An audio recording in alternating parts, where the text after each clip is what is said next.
начала формироваться наука нейропсихология. Что такое нейропсихология?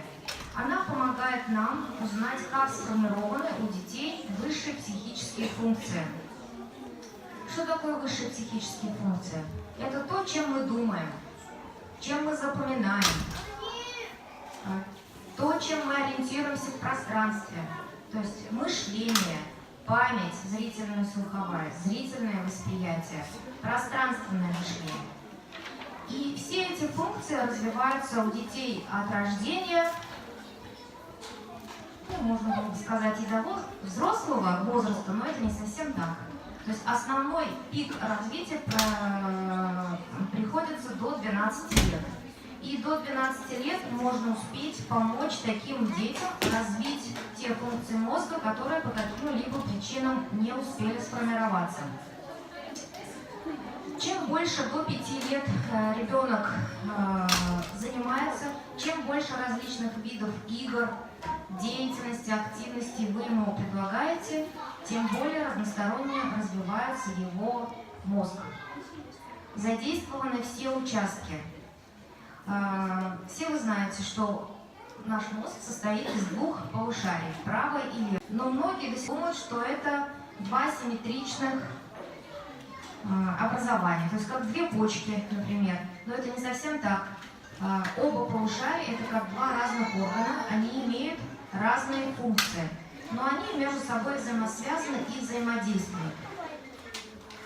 Чем лучше сформировано такое взаимодействие, оно называется межполушарное взаимодействие, тем лучше у ребенка работает голова, он быстрее реагирует, быстрее принимает решения, быстрее отвечает на вопросы, тем лучше происходит его обучение. До 3 лет все дети одинаковые, и у них нет еще доминанты полушария, то есть правое и левое полушария равны. Вы можете обратить внимание, что до 3 лет дети берут ложку то в правую руку, то в левую, игрушки то в правую, то в левую. Некоторые родители начинают думать, что мой кушает левой рукой, наверное, он левша. Но до 3 лет таких выводов делать еще рано. Все формируется после 3 лет. И после 3 лет нужно быть очень внимательными. Нужно вовремя понять, кто ваш ребенок, леворукий или праворукий. Это имеет большое значение, потому что эти дети очень отличаются друг от друга, и к ним нужно применять различные подходы в обучении. Наша средняя общеобразовательная школа, она в основном настроена на обучение праворуких детей. А праворукие, это значит, что у них доминирует левое полушарие. Левое полушарие, оно более рациональное. То есть то, как учат в школе. Решать, например, задачи. Первое действие, второе действие, третье действие, ответ. А леворукие дети так думать не умеют. Ну, о них я расскажу позднее. Итак, ваши детки подросли до 3 лет. Здесь нужно внимательно посмотреть, кто он у вас, праворукий или леворукий. Это сделать очень просто. Даже в домашних условиях вы уже можете приблизительно прикинуть, леворукий он или правша. Для этого необходимо просто попросить скрестить руки. Вот таким образом. Просто сложить руки в замок. Попробуйте все так сделать. У кого руки свободны. И посмотрите, у кого какой пальчик лежит сверху, какая рука сверху. Вот я вижу, у вас левая рука, у вас левая, у нее левая, да, правая. У вас Ляля какая? Сейчас попробуем. Нет, тут чуть замок. Все пальцы скрестить. Вот правая. Второй тест называется поза Наполеона. То есть складываем руки вот так.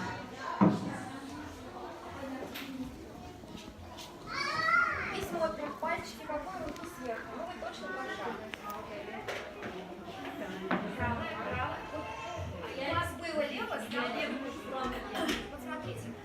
Да. Если дважды получилось левое, большая вероятность, что и вы сами леворукая, и ваш ребенок получился тоже леворуким.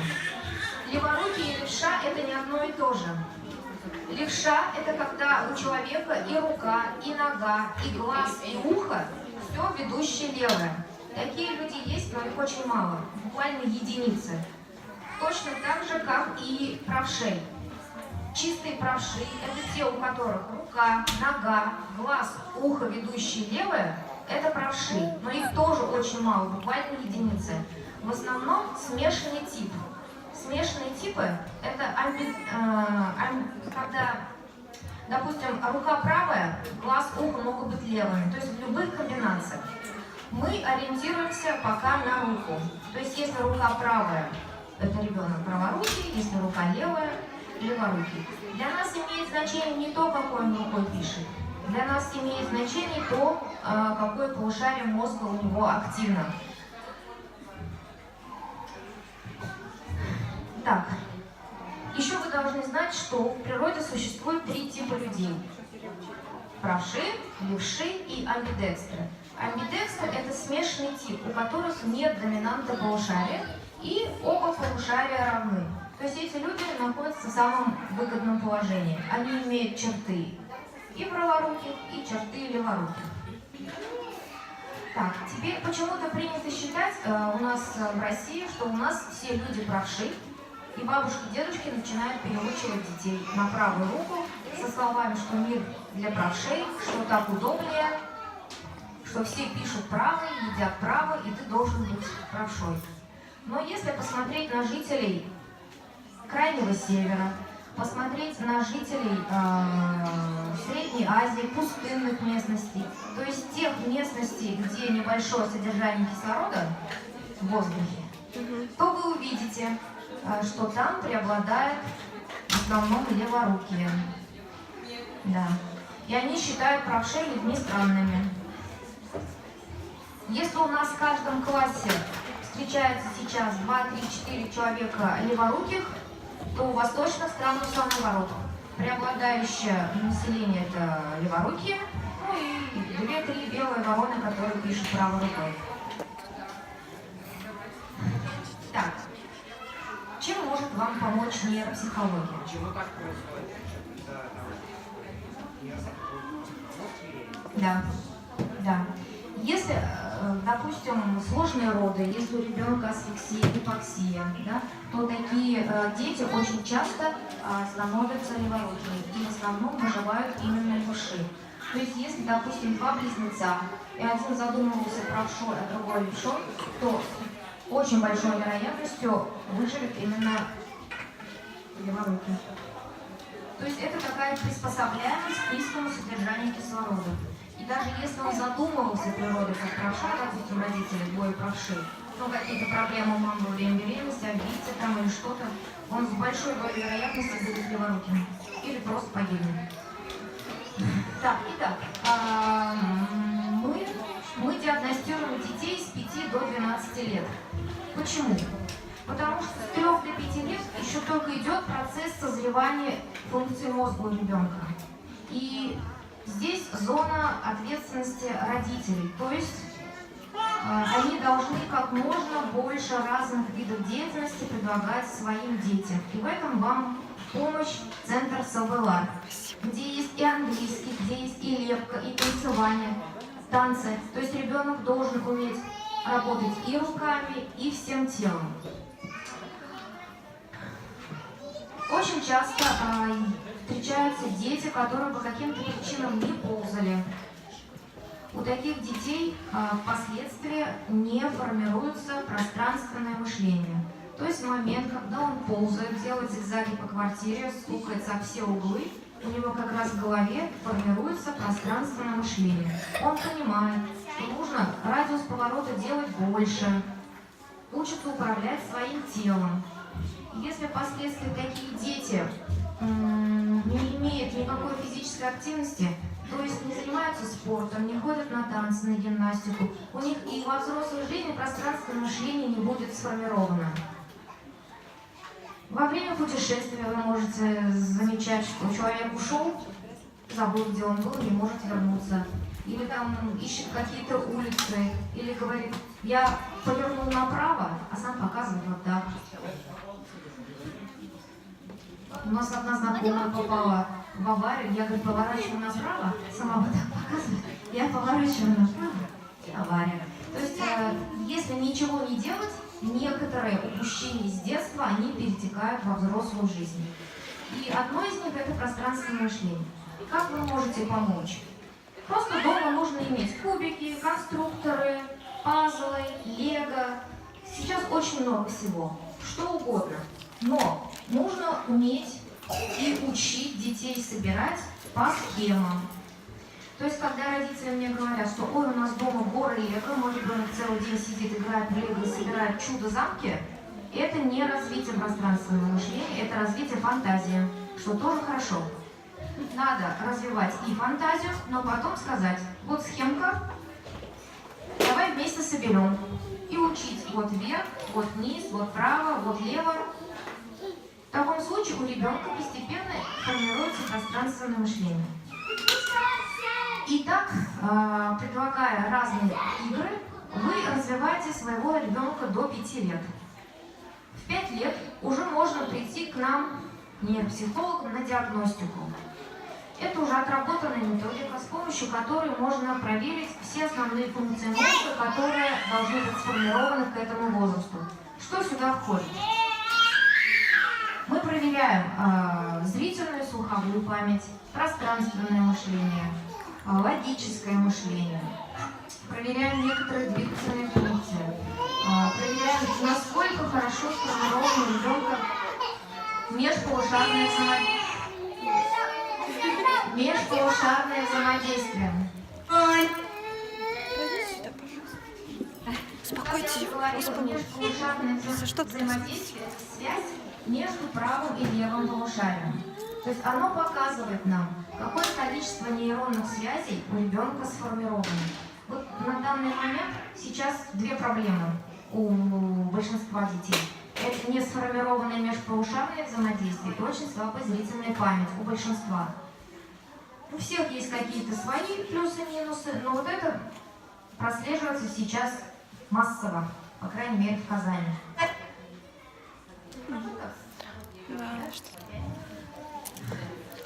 То есть лет 10 назад, когда я начинала работать с некоторыми частными школами, которые приглашали на диагностику, проводила диагностику всего класса, и буквально у всего класса, 90% выяснялось, что слабая зрительная память.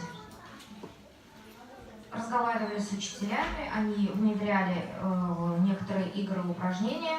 Постепенно, вот конкретно в этой школе ситуация выправляется. Выправилась уже. То есть учителя знают, что детям нужно целенаправленно развивать зрительную память. Но других школ, кто не знает, как не знает. То есть вся надежда на родителей. Итак, в 5 лет уже можно проверить эти функции. И диагностика происходит в присутствии родителей. В принципе, она проводится не для ребенка, а для родителей. Для того, чтобы вы могли посмотреть сильные и слабые стороны своего ребенка. Это становится прям очевидно, когда вы сидите и видите, что он это может, это не может, что-то там не может. Родители начинают понимать, что, в общем-то, есть кое-какие упущения. И если это обнаружено в 5 лет, у вас есть целых 2 года до школы помочь ему с этим справиться. На самом деле развивать ребенка это не так сложно. То есть, может быть, это звучит как-то серьезно, нейропсихология, почти что нейрохирургия, но на самом деле нет. Все, что нужно ребенку в этом возрасте, это правильные игры. У вас дома должен быть арсенал. Поскольку в этом возрасте у детей основная форма развития это игра, поэтому все в игровой деятельности. Мы здесь не берем чтение, письмо, счет, не об этом речь. Речь о том, чтобы подготовить ребенку фундамент. Фундамент, на который вы уже легко можете посадить другие, более сложные знания. Русский, английский, татарский, что хотите. Если у него отличная память зрительная и слуховая, если у него отличное мышление, если у него отлично сформированы связи между полушариями, он легко и быстро этому научится. На примере той же школы, на которой в частные школы, они отбирали себе детей и проводили 2 диагностики. Одну я, как нейропсихолог, и одну педагогическую. И у нас бывали такие случаи. Я посмотрела ребенка, говорю, замечательно, все отлично, будущий отличник, нужно обязательно брать. Они мне говорят, да вы что, Динара Мансуровна, он буквы не знает, считать не может, пишет кое-как, слоги делить не может, то есть он в школе не готов. Но это не важно перед поступлением в 1 класс. Важно, что у него в голове основные функции сформированы на высоком уровне. Просто его никто не учил читать, считать, английским словам, допустим. И если за него взяться, за несколько месяцев его легко и быстро можно научить, и этот ребенок будет успешно учиться отличникам. Бывает другая ситуация. Они посмотрели, говорят, о, блестяще, ой, читает быстро, но правда ничего не понимает. Или считает туда-обратно от 1 до 10. А вы попробуйте ее попросить от 3 до 10 посчитать. Ребенок уже впадает в ступор. Потому что родители его как робота научили считать от 1 до 10 обратно. И виделось, что он умеет считать. А если попросить на пальцах показать, что значит 6, что значит 4, он не может. Попросить с любого места посчитать вперед-назад он не может. То есть это не показатель того, что он будет хорошо учиться. Главное, чтобы у него были хорошо сформированы основные функции, о которых я сегодня многократно вам говорю. Итак, то есть до 5 лет вы играете. Что мы развиваем? Мы развиваем зрительную память. То есть вы должны иметь ряд игр на зрительную память. Допустим, это какие-то картинки переворачиваем, запоминаем. Это какие-то игрушки, как мы в детстве играли, что-то упало, что-то пропало, что поменялось местами. И просто продаются много интересных игр. Сейчас Новый год, можно писать письма Деду Морозу, чтобы он по списку подарил все, что необходимо ребенку. Это зрительная память. Слуховая память. Слуховая память, первое, что приходит в голову родителям, это больше учить стихи. Но на самом деле, если у тебя нет памяти, стихи учить сложно. Здесь нужно искать другие игры. Здесь нужно больше развивать образное мышление. Вот, допустим, на диагностике проверяю ребенка. Там нам надо запомнить несколько слов. Несколько, но я вам пример приведу. Допустим, дом, лес, кот. Ты ему говоришь 3 раза, ребенок не может запомнить. А когда ему говоришь, представь себе, пожалуйста, эти слова в виде картинок. Представь себе дом, который стоит в сосновом лесу, и в нем живет черный кот. Ребенок это запоминает все за 1 раз. Потом мы его отвлекаем другими заданиями, и через какое-то время снова спрашиваем, какие слова я тебя просила запомнить. И благодаря тому, что в его голове уже есть образы, он легко нам эти слова воспроизводит. Но если его этому не научить, все будут... Но, опять же, это чаще всего относится именно к леворуким. Он не сказал, все думают, что он правша, да? И все его учат. Но я же тебе сказал, запомни. И одни и те же стишки бесконечно учат. Нет. Существует много других игр. Мы сейчас не будем об этом говорить. Может быть, чуть попозже. То есть вы должны зрительную память, слуховую, пространственную. Но пространственное мышление еще легче. Вот я уже говорила. Чуть попозже. Кубики, пазлы, лего, конструктор. Сейчас много интересных конструкторов. И не должно быть так. Вы купили игру, подарили, и он сидит один играет. Он один не может, потому что ничего в этом не понимает. Нужно, чтобы кто-то сидел рядом и объяснял ему и показывал. Вот смотри, это отсюда, это отсюда, это оттуда, это отсюда. Глядим на схемку и вместе с ним учим его собирать. Потом, повтори сам, попробуй сам. Начинаем от простого к сложному. То есть начинаем с каких-то кубиков или пазлов. Пазлы обычно всегда легко. И потом усложняем уже сложными конструкторами. Обычно я прошу заниматься этим пап, поскольку это мужская задача развивать пространственное мышление детям. Так, логическое мышление. Логическое мышление, для этого существуют специальные книги. Развиваем интеллект у ребенка, и все это по возрастанию. То есть интеллектуальные игры для детей разного возраста. В магазинах их сейчас очень много. Лабиринты, ребусы, разные интересные задачки. Ну и просто разговариваем с детьми о жизни. Почему снег? Почему лед? Почему сегодня скользко? То есть спросили, объяснили. Почему листья пожелтели? Почему сегодня нет солнца? Почему облачно? То есть учим его думать, учим его обобщать. Как ты думаешь, почему деревья — это деревья? А вот акация — это дерево или нет? Почему? Пусть думают, в чем отличие между деревьями и кустарниками. Если не знают, объяснили. На следующей прогулке еще раз спросили. То есть таким образом вы будете развивать у ребенка мышление. То есть в возрасте 3-4 лет он вас спрашивает, почему. Мама, почему это, почему это, почему это. А когда он подрос, вы уже его спрашиваете, как ты думаешь, а почему так, почему это? С тем, чтобы он начинал задумываться, думать, искать какие-то выводы и ответы. Так, что еще? Еще важная вещь – это межполушарное взаимодействие, да? Которое у большинства детей сейчас не сформировано. Почему? Потому что дети не умеют делать что-то 2 руками одновременно. Они или пишут одной рукой, или что-то делают одной рукой. А те дети, которые учатся играть, допустим, на фортепиано, или которые учатся вязать, плести что-то 2 руками, рисовать 2 руками одновременно, это все позволяет формировать межполушарное взаимодействие. Но, к сожалению, родители на это внимания никакого не обращают. А надо. Потому что это приводит к сложностям в средней школе. Взрослые дети не могут учиться из-за того, что у них работает только одно какое-то полушарие. Либо правое, либо левое, и между ними нет связи. А поскольку они разные, как я вам говорила, то есть получается, что мозг работает неполноценно.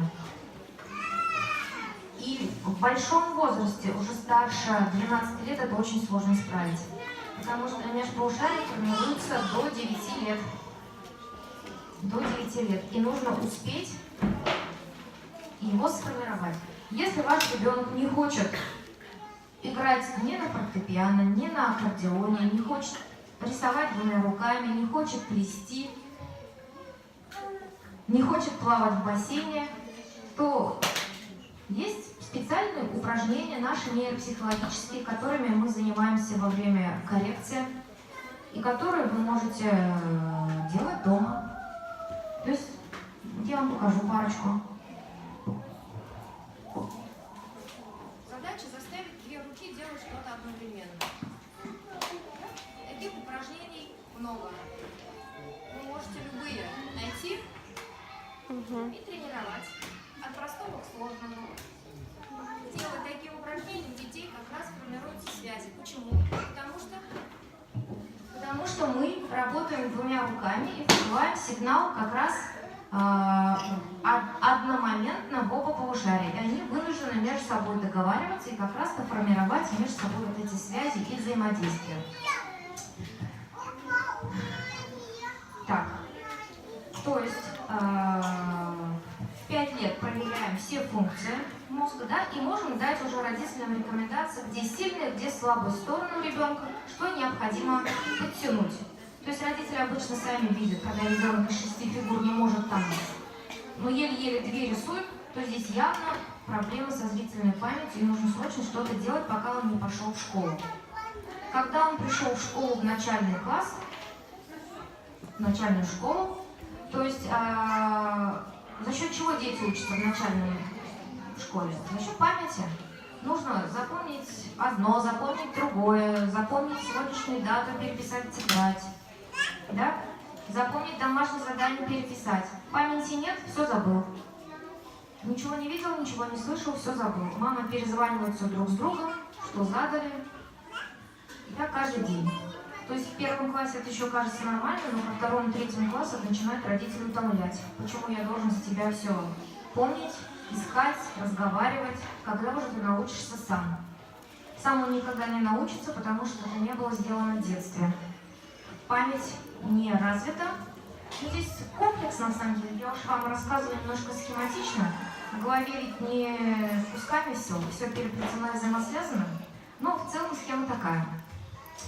Так, какие основные сложности подстерегают тех, кто не успел вовремя все это заметить и сформировать? То есть это как раз родители, которые приходят к нам, когда у их детей начинаются уже серьезные проблемы.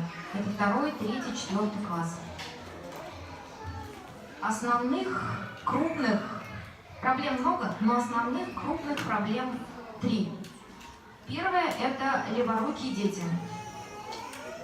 Леворукие дети, о которых я говорила в самом начале, которых родители по каким-то причинам дома не опознали.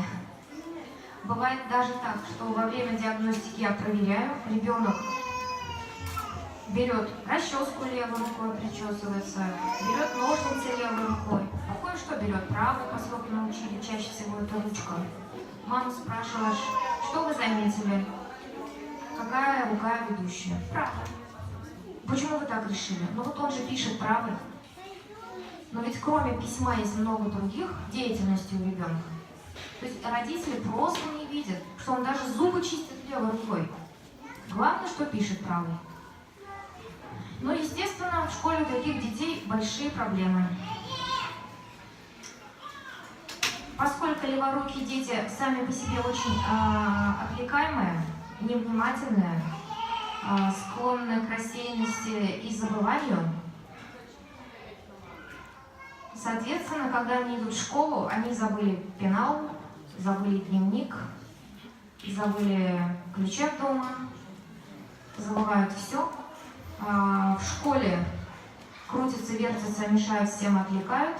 И у учителей складывается впечатление о неуспешности такого ребенка. На самом деле леворукие дети, у которых доминирует правое полушарие, это очень талантливые дети, которым нужно помочь раскрыться. У них очень хорошее образное мышление, у них очень особенные математические способности, но такие особенные, что школа не понимает их особенность, когда они могут решить задачу 3 новыми способами, но не могут расписать, как они ее решили, а сразу говорят ответ. Кстати, Эйнштейн тоже был леворуким, который теорию относительности миру открыл.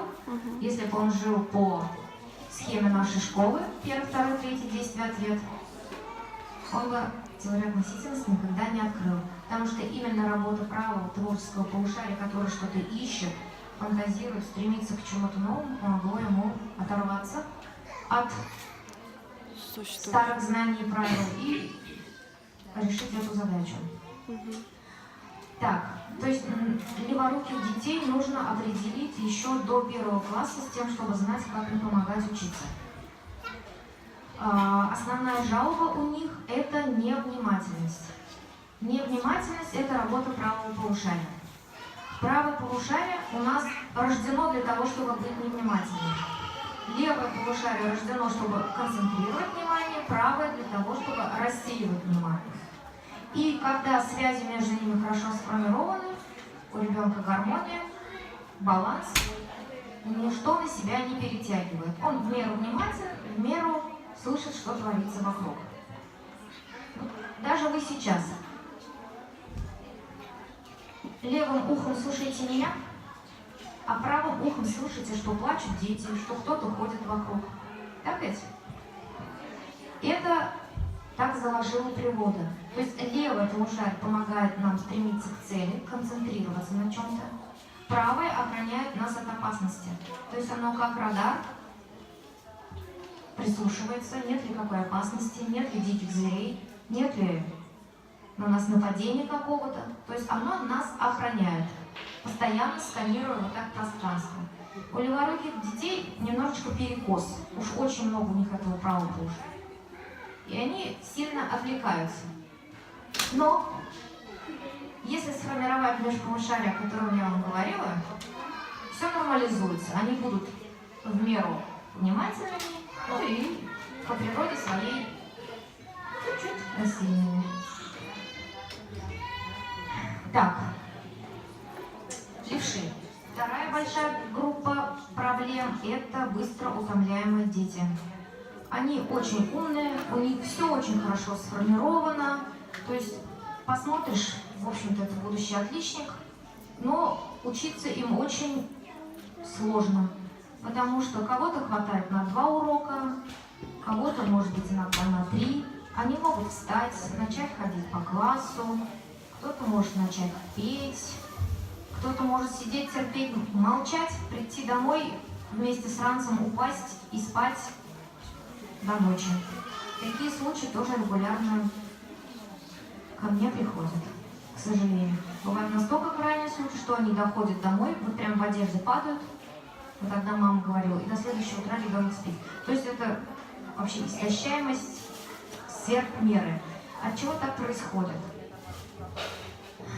Это проблема развития подкорки мозга, который пострадал в результате сложностей во время родов. То есть что-то там случилось, или отбитие, или гипоксия, или еще какие-то проблемы. Ну, корень всегда один, это дефицит кислорода в мозге. И страдает именно подкорка. И она проявляет себя вот такой повышенной истощаемостью. До школы это незаметно. До школы незаметно, потому что дети в детском саду бегают, прыгают, веселятся, играют, на это как бы сил хватает. Но когда еще первый класс может замаскироваться, это уже как-то более-менее проходит. Но когда начинается 2-3 класс, тут начинаются очень серьезные проблемы. Потому что нагрузка на мозг у детей возрастает, объем информации возрастает, а ресурсов не хватает.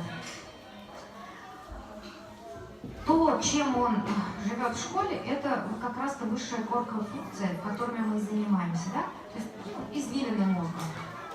Мозг же состоит из 2 частей, то есть извилины, которые вы знаете, и внутренняя часть, подкорковая. Так вот, извилины, которые отвечают за высшие функции, они очень энергозатратные, то есть они, вот вся учебная деятельность, считать, писать, сидеть, молчать, слушать, она потребляет очень много энергии у детей. И обкрадываются внутренние подкорковые структуры. И у ребенка очень быстро высасывается энергия, он быстро устает и ничего не может. Они начинают в легкой степени, дети, вот как я говорила, отвлекаются, что-то у них вечно падает, они вечно под стол лазят, к соседу лазят, направо, налево, встают, крутятся, учителя жалуются, он мне мешает вести урок, сам не учится, других отвлекает, всем мешает. Но на самом деле это защитная реакция у ребенка. Защитная реакция. Он за счет таких движений пытается зарядить свой мозг. Вот вы слушали лекцию, устали, 2-ю, 3-ю, совсем устали, тело устало, да? Придет там следующий лектор, у вас уже внимания никакого не будет. Почему? Потому что вам охота встать, походить, погулять. Так ведь? Вот вы сейчас сходили на обед, попили, погуляли, пришли, какое-то время еще можете меня послушать. Но если не делать перерыв, если вас не отпустить, в голову уже ничего нового ходить не будет. Вы будете сидеть, из приличия ровно, делать вид, что слушаете, да? Но никакая информация в голове не задерживается. Вот так происходит у детей. Когда им говорят, цыц, сиди, сиди, руки сложи, слушай учителя, они для виду садятся, слушают, как говорят взрослые, но ничего не понимают. То есть вся информация мимо протекает, то есть урок не усваивается у таких детей. Но при том, что полны талантов, голова умная, все могут, все знают, просто не хватает внутренних резервов. Что делать с такими детьми? Здесь может помочь только физическая активность регулярная, не менее 3 раз в неделю. А происходит все наоборот. Мамы говорят, он у меня так устает, мы никуда, кроме школы, ходить не можем. Мы после школы спим, а потом до 12 ночи делаем уроки. Вот это неправильно. Такой ребенок никогда не сможет наполниться энергией, он еще больше истощается. нужно не думать о уроках.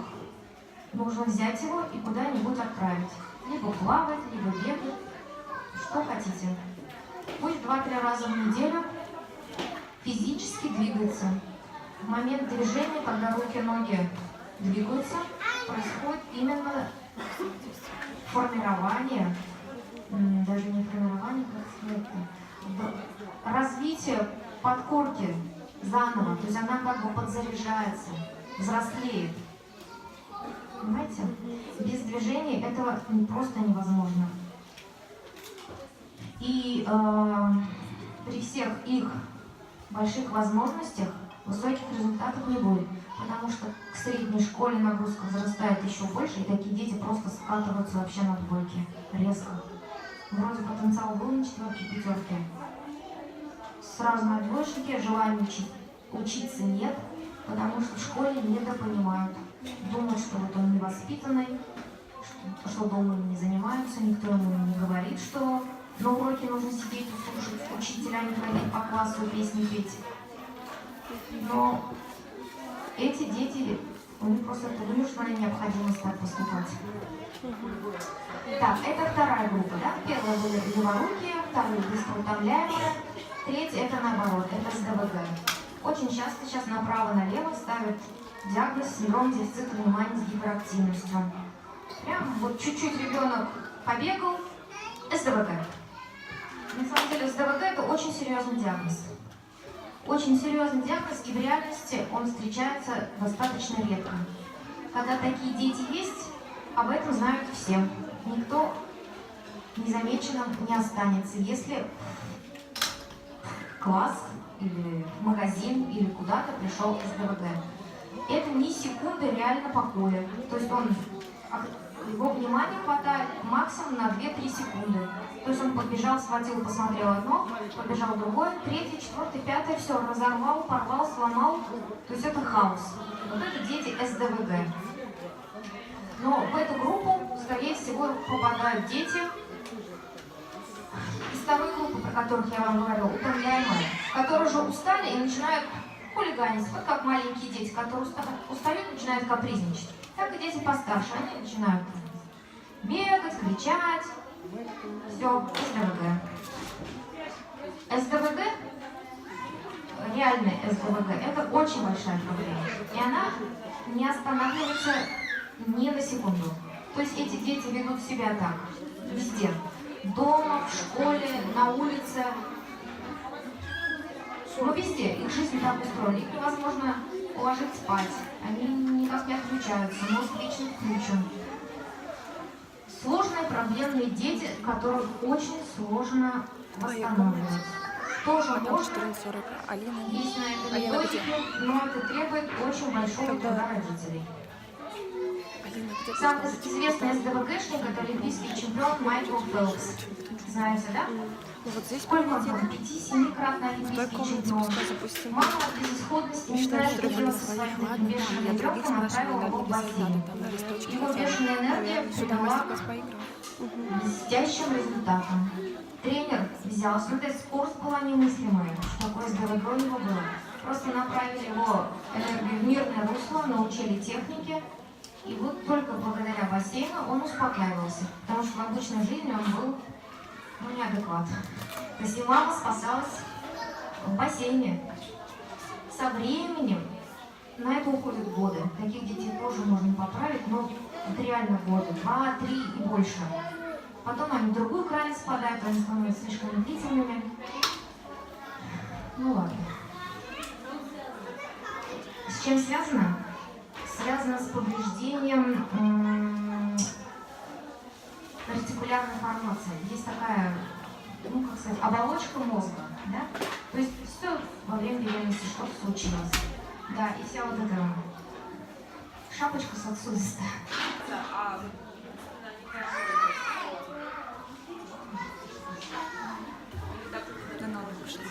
Может. Да. Но, скорее всего, вы опять же будете СДВГ со второй группой. Нәрсеге мұны тығасың да ішім? И дома. А? Не может мультики смотреть спокойно. Ну вот. А СДВГ не может. Я же вам говорю, СДВГ это во всех сферах жизни. Это метеор, безостановочный метеор. Везде. Если ребенок может полчаса посидеть и чем-то позаниматься, если он может сам посмотреть мультики, поиграть 15 минут в кубики, это не СДВГ. Да, это какая-то гиперактивность. Ну, в целом все. Смотрите, а можно вопрос? Да. Вот если ребенок, например, в коллективе, например, в садике, в школе, он спокойный такой, то есть как бы, ну, ничем не проявляется, а домой приходит, он выплескивает всю энергию, то почему так происходит? Ну, вот потому и может быть, что там он старается следовать правилам, старается быть хорошим. Может быть, учительница его хорошо может мотивировать, чтобы он, как я говорю, сидел, молчал, слышал. Он устал, ему нужно куда-то выплескивать энергию. Его надо поводить куда-нибудь. Не надо сажать вообще детей сразу за уроки. Большая ошибка. Нужно покормить, дать отдохнуть, погулять. И потом делать уроки. Как специалист